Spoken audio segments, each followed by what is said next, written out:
को नहीं बदल सकता, इस देश को बदल सकते हैं संस्कार। वह जरूरी है, नहीं तो बॉलीवुड और एकता कपूर इस देश को बर्बाद कर देंगे। जरा सी बात को एक नया रंग देता हूँ, चीजों को समझने का नया ढंग देता हूँ। आज इंडिया से कल का भारत अच्छा था, आदमी पढ़ा लिखा कम था फिर भी सच्चा था। परेशानियां तब भी थी, परेशानियां आज भी है, मगर तब घरों की बातें आम नहीं होती थी। मुन्नी मरना तो पसंद करती थी मगर बदनाम नहीं होती थी। बहुत सुंदर। स्पर्श मल्टी स्पेशलिटी हॉस्पिटल अब गैस्ट्रोएंटेरोलॉजी की सुविधा के साथ आपकी सेवा में, साथ ही दे रहा है एम्बुलेंस के लिए टोल फ्री नंबर की सुविधा 180030911616। स्पर्श मल्टी स्पेशलिटी हॉस्पिटल, एक एहसास अपनेपन का।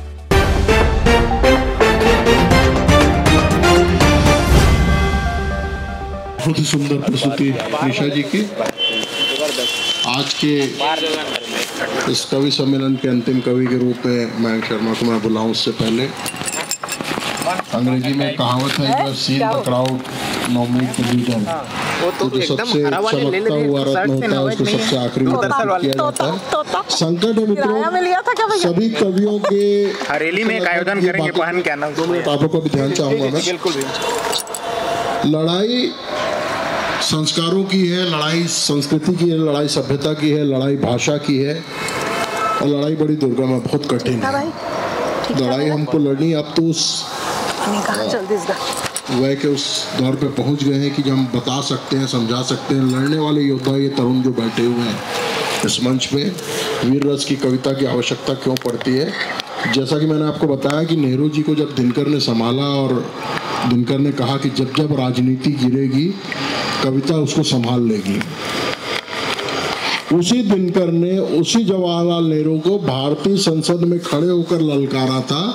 और जब चीन के युद्ध में भारत की हार हुई तो भारत की शांति नीति का विरोध करते हुए दिनकर ने कहा था, रे रोक युधिष्ठिर को न यहाँ जाने दे उनको स्वर्ग धीर, रे रोक युधिष्ठिर को न यहाँ जाने दे उनको स्वर्ग धीर, पर फिरा हमें गांडीव गदा लौटा दे अर्जुन भीमवीर, और कह दे शंकर से करे प्रलय नित्य फिर एक बार, और सारे भारत में गूंज उठे हर हर बम बम का महाउच्चार।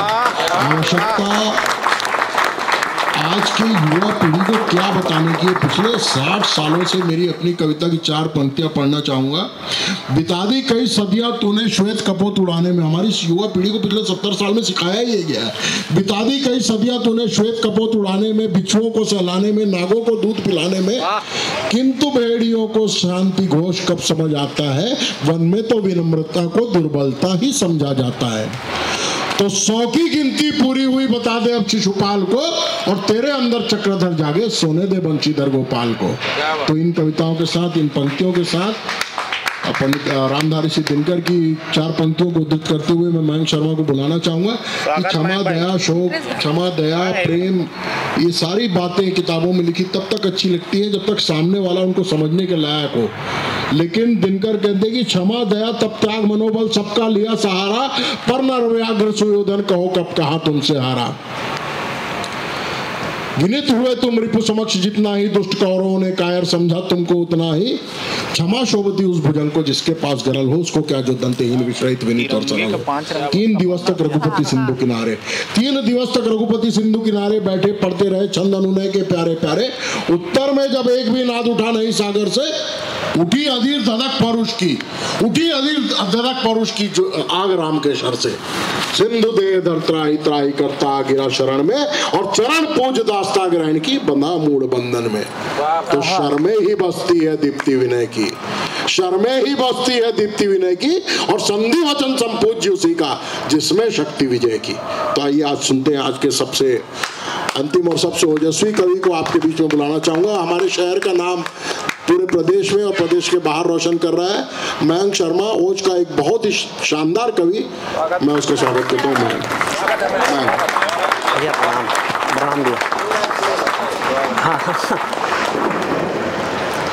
माँ शारदे को प्रणाम करता हूँ, इस पवित्र मंच को प्रणाम करता हूँ। तीरंदाज के इस महत्वपूर्ण कार्यक्रम में मेरी उपस्थिति हुई है। भैया मयंक भैया आप हम नाम है, आपको प्रणाम करता हूँ। इस उपस्थिति में जो माध्यम बने आदरणीय राजू भैया, मैं आप और जो श्रोतागण बैठे हैं विशिष्ट रूप से आप इतने काफ़ी हैं, जितने श्रोता उपस्थित है ये बहुत है। जब कोई कवि कविता पढ़ता है तो वो श्रोताओं की संख्या देखकर कविता कभी नहीं पढ़ता, वो एक एक श्रोता उसके लिए महत्वपूर्ण है। बस मैं शुरू होना चाहता हूँ। 10-12 मिनट में काव्य पाठ करूंगा, बस 10-12 मिनट आप मुझे अपना मन देंगे तो मेरा ऐसा सूक्ष्म अहंकार है कि मैं आपके मन की स्मृतियों में काफी समय तक बना रहूंगा। 4 पंक्तियां मां शारदे के चरणों में रखता हूं। मैं उड़ना चाहता हूं तुम मेरी परवाज हो जाओ। बहुत बढ़िया, बहुत बढ़िया। आप मुझे इसलिए मत सुनिए कि मैं एक आमंत्रित कवि हूँ। मैं डिग्री से मैकेनिकल इंजीनियर हूँ। शंकराचार्य इंजीनियरिंग कॉलेज में पिछले कुछ सालों से मैं पढ़ा रहा हूँ। सोलर थर्मल एप्लीकेशन में मेरी डॉक्टरेट की अभी उपाधि मुझे मिली। ये महत्वपूर्ण नहीं है। इस देश में डॉक्टर बनाने के संस्थान है, इस देश में इंजीनियर बनाने के संस्थान है, इस देश में चार्टर्ड अकाउंटेंट बनाने के संस्थान है, इस देश में एडवोकेट बनाने के संस्थान है, इस देश में मैनेजमेंट सिखाने के संस्थान है। लेकिन इस अखिल ब्रह्मांड में ऐसा कोई संस्थान नहीं बना जो किसी व्यक्ति को कवि बना सके। किसी व्यक्ति के अस्तित्व में उतरती तो वह व्यक्ति कवि बनता है। आप मुझे इसलिए सुनिए, मैं बस 10-12 मिनट आपका ध्यान चाहूंगा। मैं उड़ना चाहता हूँ तुम मेरी परवाज हो जाओ। उजाले बख्श दो आकर सुरीला साज हो जाओ। यहाँ सब सुन रहे हैं आज मुझको शारदे माता। जरा सी देर की खातिर मेरी आवाज हो जाओ। जरा सी देर की खातिर मेरी आवाज हो जाओ। सफल अंजाम हो जिसका तू वो आगाज पैदा कर। न कोई अनसुना कर पाए वो अंदाज पैदा कर। निशाना खुद ब खुद चल कर तुम्हारे तीर तक आए। निशाना खुद ब खुद चल कर तुम्हारे तीर तक आए। नया है दौर अब के तू वो तीरंदाज पैदा कर। नया है वक्त तू अब के वो तीरंदाज पैदा कर। बुलाती बेटियां चेहरे का पानी बन के आओ। माँ यहाँ उपस्थित जो नारी शक्तियां आपके चरणों में पंक्तियां रखता हूँ। बुलाती बेटियां चेहरे का पानी बन के आओ। माँ लबों पर मुस्कुराहट की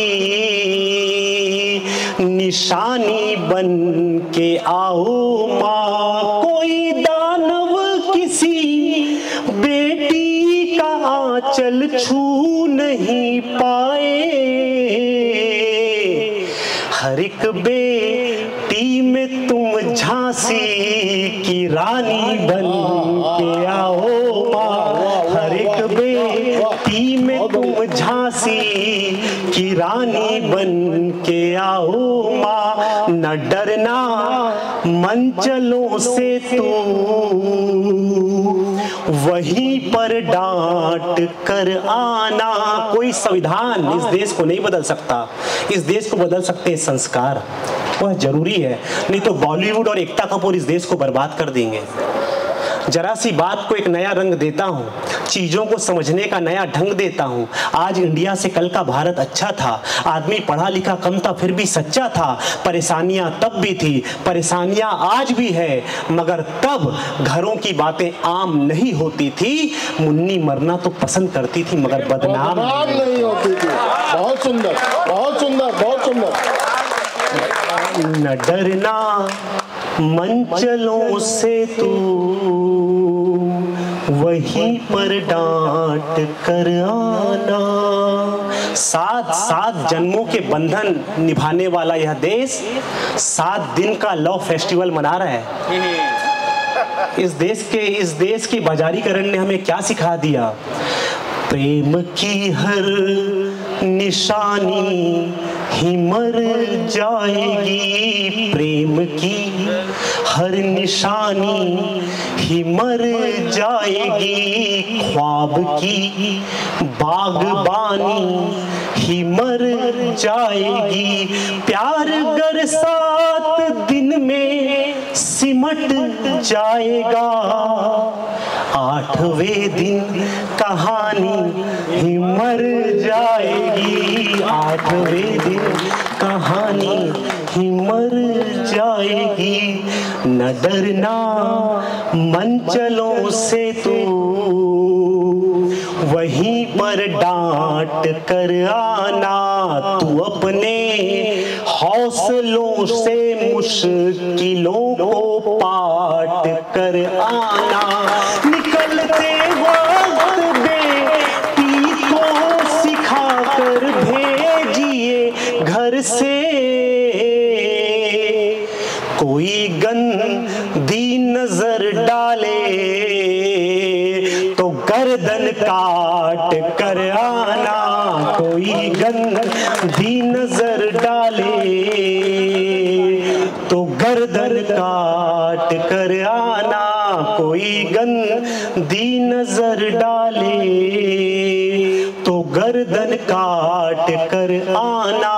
दुआ मांगोने वालों की कमी होने नहीं पाए। कभी आप मंदिर जाएं, मंदिर मस्जिद गुरुद्वारे कभी जाएं तो एक प्रार्थना जरूर करना अपने साथ, दुआ मांगोने वालों की कमी होने नहीं पाए। खुशी बर से दुशालों की कमी होने नहीं पाए। वो जिनके घर के दीपक बुझ गए इस देश की खातिर, उन आंगन में उजालों की कमी होने नहीं पाए। उन आंगन में उजालों की कमी होने नहीं पाए। हुआ कुर्बान जो लौ पे पतंगा खूबसूरत है, हमारे पाप जो धोती वो गंगा खूबसूरत है। किसी सैनिक की नजरों से जो देखोगे तो समझोगे, सभी मजहब के झंडों से तिरंगा खूबसूरत है। सभी मजहब के झंडों से तिरंगा खूबसूरत है।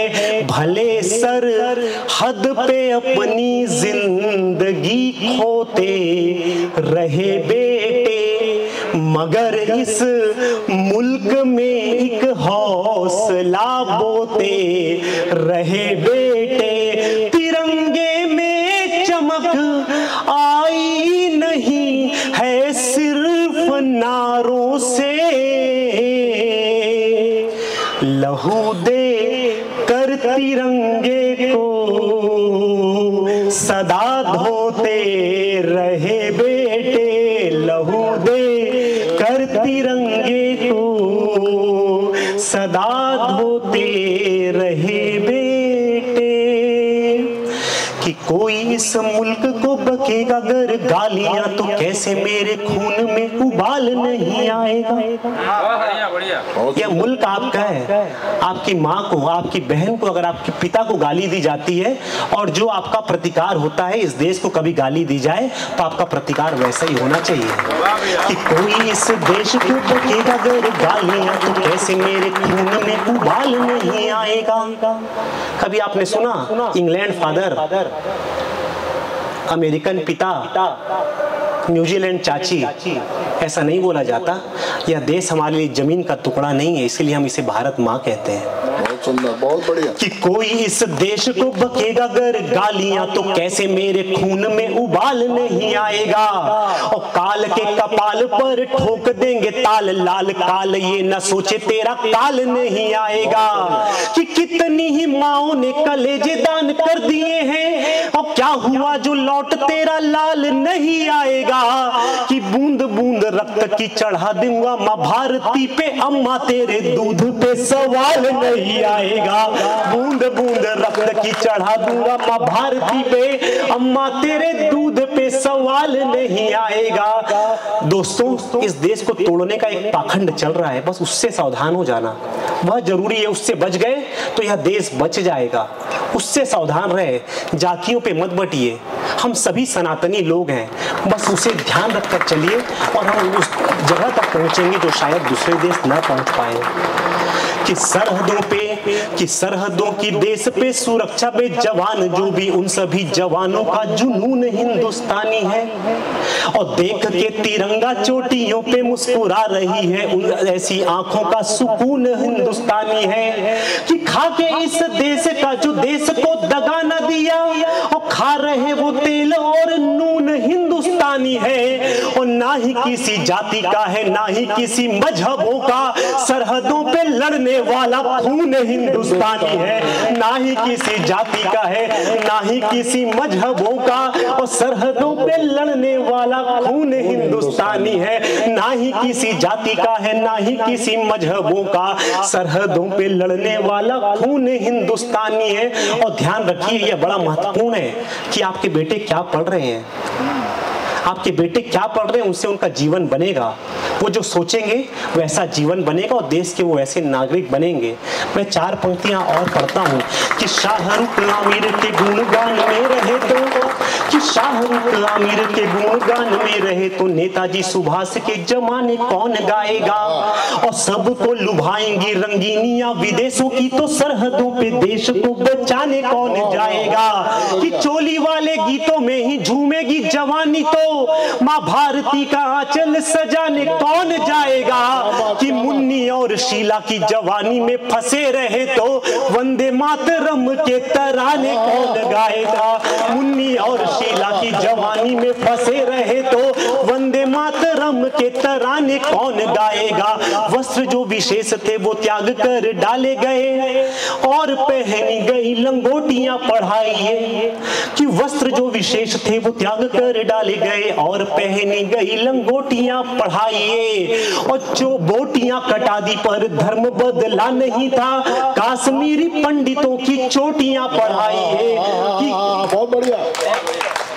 वस्त्र जो विशेष थे, कि वस्त्र जो विशेष थे वो त्याग कर डाले गए और पहनी गई लंगोटियां पढ़ाइए। और बोटियां कटा दी पर धर्म बदला नहीं था, और काश्मीरी पंडितों की चोटियां पढ़ाइए। और देश के लिए जो बलिदान हो गए हैं यार, और देश के लिए जो बलिदान हो गए हैं यार, ऐसी सारी जिंदगी कसौटियां पढ़ाइए। और अकबर था महान बाद में पढ़ाइएगा, पहले इन्हें घास वाली रोटियां पढ़ाइए। अकबर था महान बाद में पढ़ाइएगा, पहले इन्हें घास वाली रोटियां पढ़ाइए। अकबर था महान बाद में पढ़ाइएगा, पहले इन्हें घास वाली रोटियां पढ़ाइए। समय बहुत हो रहा है, मुझे लगता अकबर था, जब तक सुनोगे अकबर था महान बाद में पढ़ाइएगा और पहले इन्हें घास वाली रोटियां पढ़ाइए। 4 पंक्तियां मैं और पढ़ना चाहता हूँ कि शीश को कटाने और काटने का प्रण लिया, कि शीश को कटाने और काटने का प्रण लिया, प्रण किसी हाल तोड़ते नहीं थे लाडले, और युद्ध बीच सिंह सीधा हाड़ मारते, सपूत कदमों को कभी मोड़ते नहीं थे लाडले, कि वीरता के नए प्रतिमान गढ़ते रहे हैं और कायरता कभी ओढ़ते नहीं थे लाडले, और गोलियों के आगे सीना तान के खड़े रहे थे, हाथ से तिरंगा छोड़ते नहीं थे लाडले, गोलियों के आगे सीना तान के खड़े रहे थे, हाथ से तिरंगा छोड़ते नहीं थे लाडले, कि काल के कपाल पर ठोक कर ताल लाल, कि काल के कपाल पर ठोक कर ताल लाल, शत्रुओं के शीश को उछाल कर आ गया, कि काल के कपाल पर ठोक कर ताल लाल, शत्रुओं के शीश को उछाल कर आ गया, और टकटकी लगाए घुसपैठियों को मार कर सरहदों के संकटों को टाल कर आ गया, कि जिन्हें हथियारों वाली भाषा जाननी थी उन्हें एक झटके में ही हलाल कर आ गया, कि जिन्हें हथियारों वाली भाषा जाननी थी उन्हें, और चक्र वाला नीला रंग भी बड़ा कमाल था, और पापा जब द्वार पे तिरंगा ओढ़ आए थे तो मैंने देखा खून से तिरंगा लाल लाल था, पापा जब द्वार पे तिरंगा ओढ़ आए थे तो मैंने देखा खून से तिरंगा लाल लाल था, पापा जब द्वार पे तिरंगा ओढ़ आए थे तो मैंने देखा खून से तिरंगा लाल लाल था, पूछती जवान की मां सरकारों से सवाल, इस देश का सौभाग्य है कि किसी शहीद की मां ने प्रश्न नहीं पूछा, लेकिन इस देश का दुर्भाग्य है कि कोई मंत्री जाते हैं और बोलते हैं कि देश सैनिक मरने के लिए पैदा होते हैं, हमने पेट्रोल पंप तो दे दिया।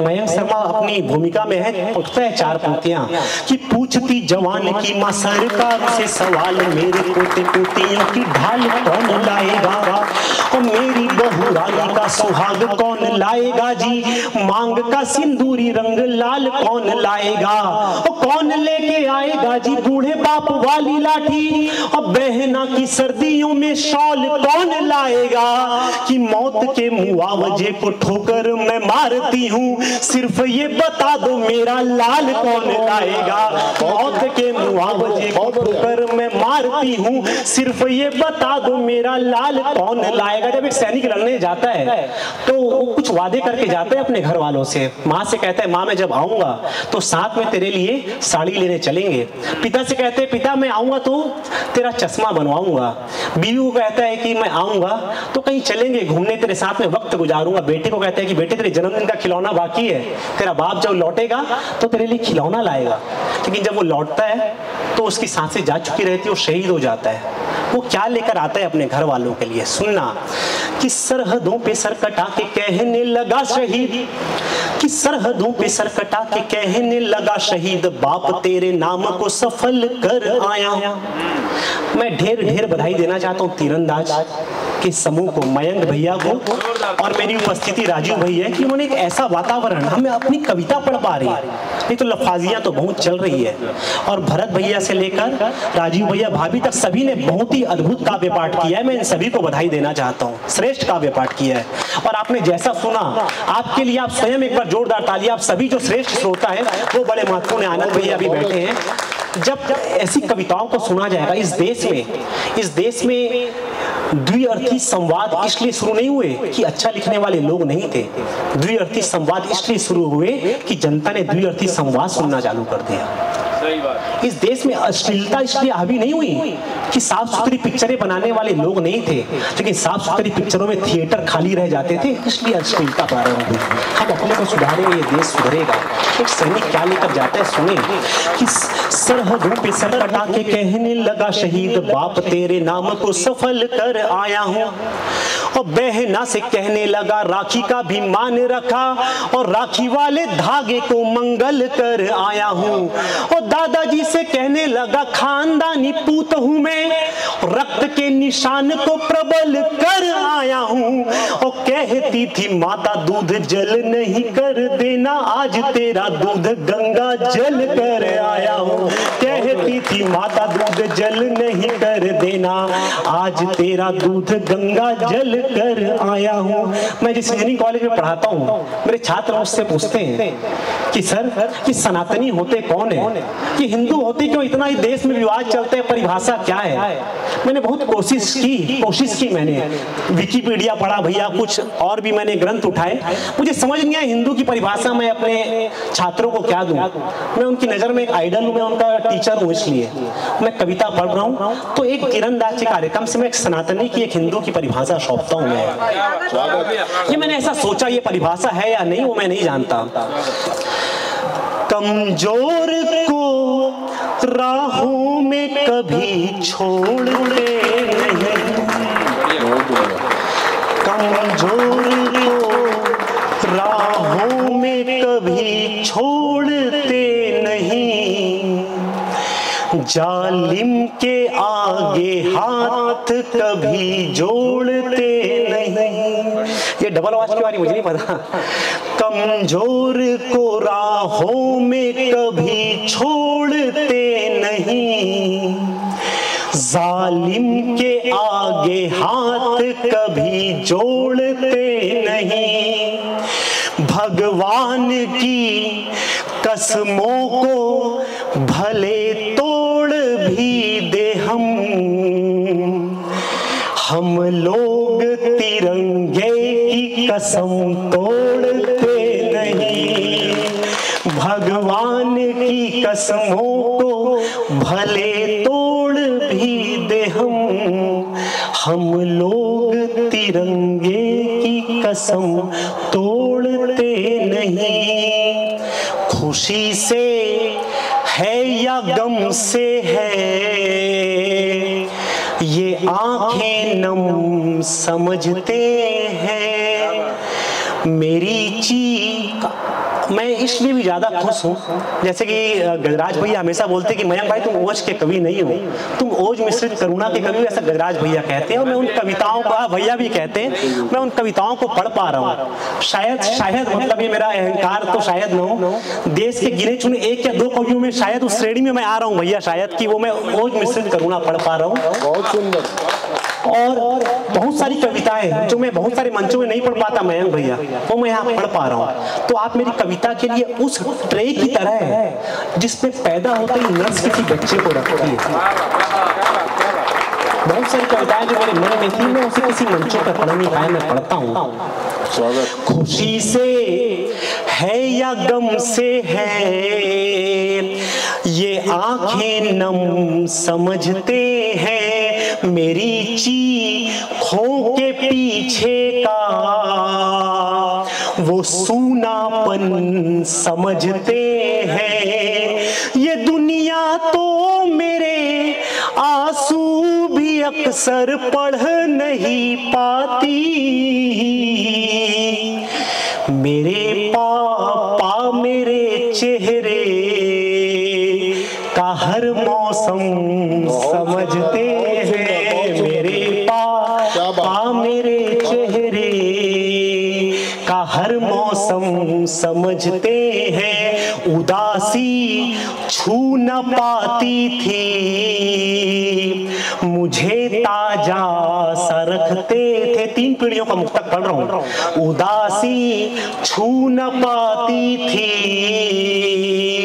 मुझे ताजा सा रखते थे, खजाने की किसी पेटी का दरवाजा सा रखते थे, मेरे बेटे तो मुझको रोटियां भी गिन के देते हैं,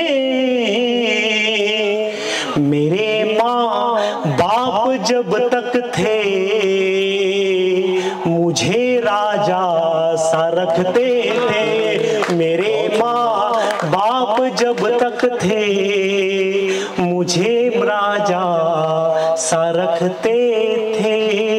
सुनाने के लिए मतलब मैं 2 घंटा सुना सकता हूँ, समय काफी हो गया, मैंने काव्य पाठ में भी काफी समय लिया, तो मैं अपने काव्य पाठ को यहीं पर विराम देना चाहता हूँ। आपने मुझे इतना स्नेहपूर्वक सुना, मैं आपका